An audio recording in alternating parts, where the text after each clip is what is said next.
안녕하세요, 스튜디오 오일입니다. 오늘은 애플의 AI 스피커인 애플 홈팟에 대해서 간단히 알아보도록 하죠.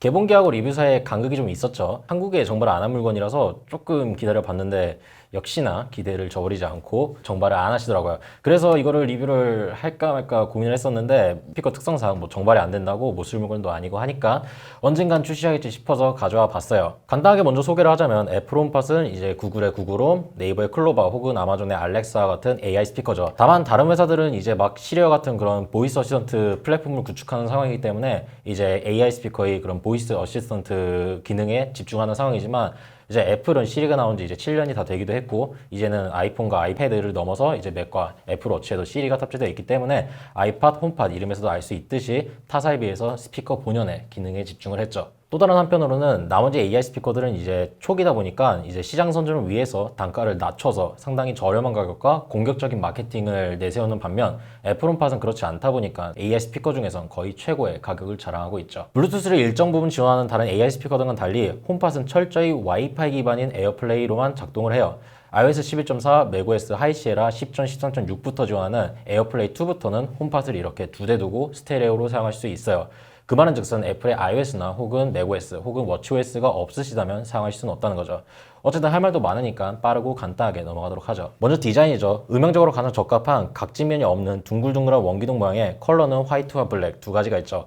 겉부분은 상당히 푹신한 메쉬제로 이루어져 있는데 이게 디자인을 구성하는 동시에 일종의 흡음재 역할을 해주어서 음향 성능을 높이는 데 도움을 주죠. 다만 재질이 재질이다 보니까 이렇게 화이트 같은 경우에는 먼지라든가 오염을 좀 신경 써줘야 할 것 같아요. 이 위쪽에는 터치 센서가 결합된 조그만 디스플레이가 있고 좌우로 LED로 된 볼륨 버튼이 자리하고 있죠. 바닥엔 보기와 다르게 상당히 무거운 홈팟을 지지하는 질 좋은 실리콘 패드가 있죠. 무거운 홈팟과 결합되어서 통울림과 진동을 제어하는 데 쓰이죠. 다만 실리콘 패드의 성능은 아주 좋은데 재질 특성상 원목 가구 위에 올려두었을 때 흰 자국이 남는다고 하니까 참고하시고요. 이 안쪽에는 애플이 자랑하는 세계 최고의 스피커를 위한 재료들이 들어있죠. 위쪽에는 애플이 직접 설계한 4인치 고변이 우퍼가 하나 있고 중간쯤에는 공간인식 및 음성인식 마이크 6개와 내장 저음 컨트롤용 마이크가 하단에는 7개의 빔포밍을 지원하는 홈로드 방식의 트위터가 들어있고 이를 각각 구동하는 8채널의 커스텀 앰프와 이 모든 것을 제어하는 애플의 아이폰 6에 들어갔던 A8 칩도 여기 상단에 자리하고 있죠. 일반적으로 스피커에서 가장 취약한 부분은 바로 저음이죠. 하이엔드 스피커로 갈수록 유닛이 커진 이유도 더 낮은 저음까지 내주기 위함이죠.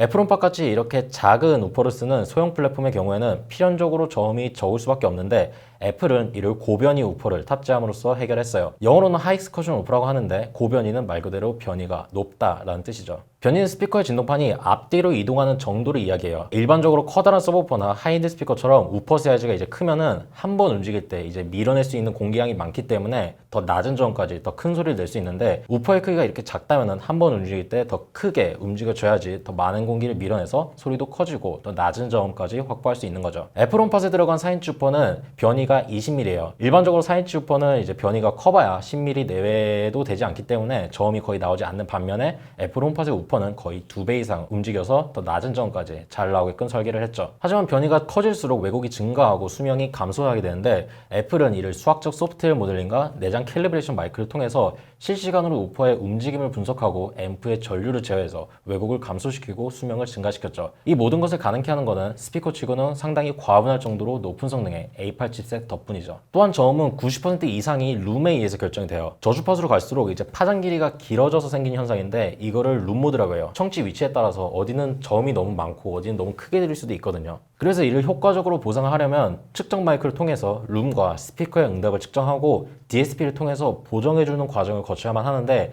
애플 홈팟은 내장된 6개의 마이크와 DSP를 통해서 자동으로 보정해주죠. 스피커에서 또 중요하게 봐야 되는 건 바로 고음이죠. 저음은 단순히 내주는 것이 어려웠다면 고음은 이제 내주기는 쉬운데 어떻게 내주느냐가 중요해요. 다르게 말하자면 소리를 어떻게 뿌려줄 것이냐에 대한 것이죠. 홈팟의 고음을 담당한 트위터는 7개가 달려있고 각 트위터마다 하나의 앰프와 하나의 혼을 탑재한 덕분에 빔포밍을 구현할 수 있었죠. 이제 빔포밍은 한 번쯤 들어보셨을 거예요. 이제 이 에어팟의 마이크가 빔포밍의 방식을 쓰죠.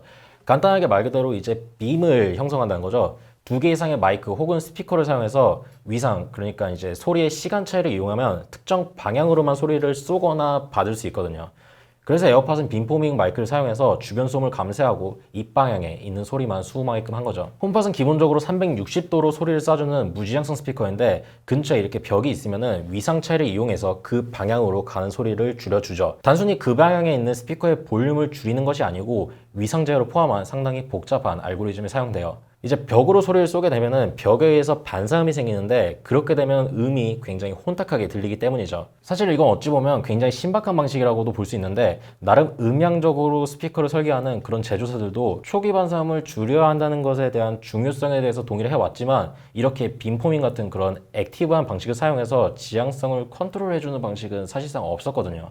해봤자 이제 유닛 앞에 이런 나팔 같은 그런 혼이라든가 웨이브 가이드 그런 것을 달아서 조절해주는 게 고작이었죠. 그리고 홈팟 주위를 둘러싸고 있는 이 6개의 마이크는 실시간으로 홈팟이 내주는 소리와 반사되어 돌아오는 소리를 분석해서 카메라가 없이도 벽의 위치와 벽과의 거리 그리고 방의 크기를 분석해서 실시간으로 빔포밍과 저음을 제어해주죠. 또 헤이 시리라는 명령어가 들리면 그 명령어가 들린 위치로 빔포밍을 해서 시끄러운 음악이 나온 도중에도 제 음성을 명료하게 입력받을 수 있도록 했죠. 실제로 거의 최대 볼륨으로 음악을 튼 상태로 4m 떨어진 거리에서 불렀을 때도 상당히 높은 확률로 응답을 했어요.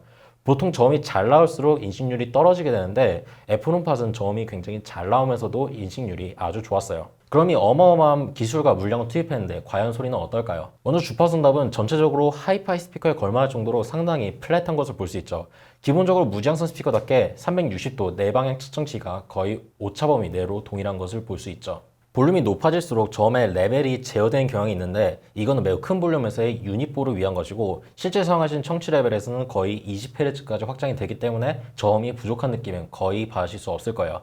게다가 저음은 룸게인 덕분에 방에 들어가면 더 증폭이 되기도 하거든요. 저음의 대역폭이나 크기 또한 4인치 우퍼라고는 상상도 못할 정도로 매우 잘 나와주고 이는 분명 애플이 직접 설계한 우퍼와 소프트웨어 모델링 덕분이라 할 수 있겠죠. 최대 출력도 크기 치곤 상당히 높아가지고 청취 위치에선 대략 95dB이 넘는 수준이 나올 거고 스테레오로 쓰면은 98dB 수준까지 올라갈 거예요. 왜곡률도 매우 낮죠. 특히 150Hz 이상에서는 왜곡률이 굉장히 낮아야 하는데 이는 바진이란 것 때문이에요. AI 스피커처럼 음성 인식을 해야 되는 스피커는 자신이 소리를 내주는 와중에도 제가 헤이 시리라고 부르면은 인식을 해줘야 하죠. 이를 위해서는 마이크로 들어오는 소리 중에서 자신이 내준 소리를 정확하게 빼줘야만 남는 것을 음성이라고 인식할 수 있는데 THD가 5%가 넘으면 바진이 잘 작동하지 않아서 음성 인식률이 많이 나빠지게 돼요. 홈팟은 다른 AI 스피커보다도 훨씬 더 큰 볼륨에서 작동함에도 THD가 3% 미만이기 때문에 최출력에서도 무리 없이 음성 인식이 잘 되었다고 볼 수 있어요. 이어폰, 헤드폰과는 다르게 스피커는 3천 소스이기 때문에 주파수 응답보다 더 중요한 건 바로 지향성이에요. 즉 소리를 확산시키는 정도를 컨트롤하는 거죠. 아까 측정치에서 보았듯이 근처에 아무것도 없는 상태에서는 네 방향으로 같은 크기로 소리를 쏴주는 무지향성 스피커인 것을 볼 수 있었죠. 마이크와 스피커의 위치를 고정시켜둔 상태로 가벽만 이렇게 세운 상태로 측정을 해봤는데 홈팟을 리셋하거나 음악을 멈출 필요도 없이 실시간으로 벽이 생긴 것을 인식하고 지향성을 조절해 주었어요. 이제 정면을 0도라 그러고 벽 쪽을 180도라 했을 때 벽 쪽은 거의 15에서 20dB까지 줄여주고 135도도 그쯤 줄어들고 그 다음에 90도도 약간 줄어든 것을 볼 수 있죠.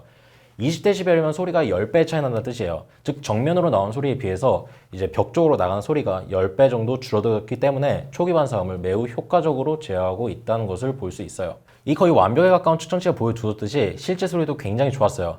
사실 홈팟 하나로 들을 때는 사이즈 대비 저음의 퀄리티는 정말 대단하지만 이제 모노라 그런지 이제 중고음은 좀 답답하다는 감이 있었는데 에어플레이 2로 업그레이드 하고 나서 스테레오로 들었을 때는 정말 이제 감탄했어요. 아무런 룸튜닝을 하지 않은 방에 가져다 두고 혹시나 싶어서 여러 장소도 바꿔가면서 들어봤는데 일관적으로 잔향도 신경 쓰이지 않았고 룸모드로 인해 저음이 크게 왜곡된다거나 톤 밸런스가 틀어진 일도 없었어요. 정리하자면 제가 생각하기에 홈팟은 역사상 가장 높은 기술력이 투입된 가장 진보된 스피커예요.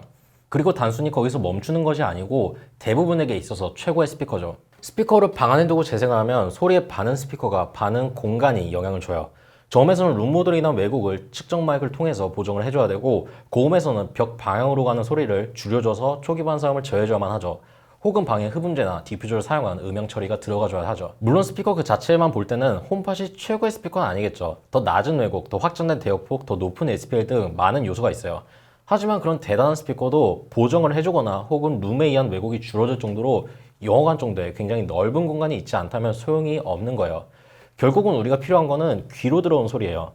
아무리 스피커의 객관적 성능이 좋다 하더라도 제대로 된 공간, 제대로 된 보정, 제대로 된 운용이 없다면은 좋은 소리를 들을 수는 없어요. 하지만 홈팟은 이러한 논리가 없더라도 단순히 전원선만 연결하고 아이폰이나 아이패드를 근처에 가져다 대기만 하도 모든 게 알아서 완료된다는 점에서 최고의 스피커라고 부르는데 전혀 주저함이 없어요. 심지어 제가 상상하던 스피커보다도 훨씬 더 높은 이상을 구현해냈어요. 말 그대로 꿈의 스피커죠. 홈팟을 비싸다고 생각할 수는 있어요. 하지만 이건 애플 제품이라 치더라도 이제 편의성과 성능을 생각해 보더라도 혹은 제품의 원가 비중을 생각해 보더라도 전혀 비싸지 않고 최고의 가성비를 지닌 스피커라고 생각해요. 지금까지 애플 홈팟이었고요. 궁금하신 점 있으시면 아래 댓글 남겨주시고요. 저희 언더캐지 인스타그램, 페이스북, 트위터 그리고 구글 플러스 네이버 TV에서 만나시는 거 잊지 마시고요. 다음 시간에 뵙겠습니다.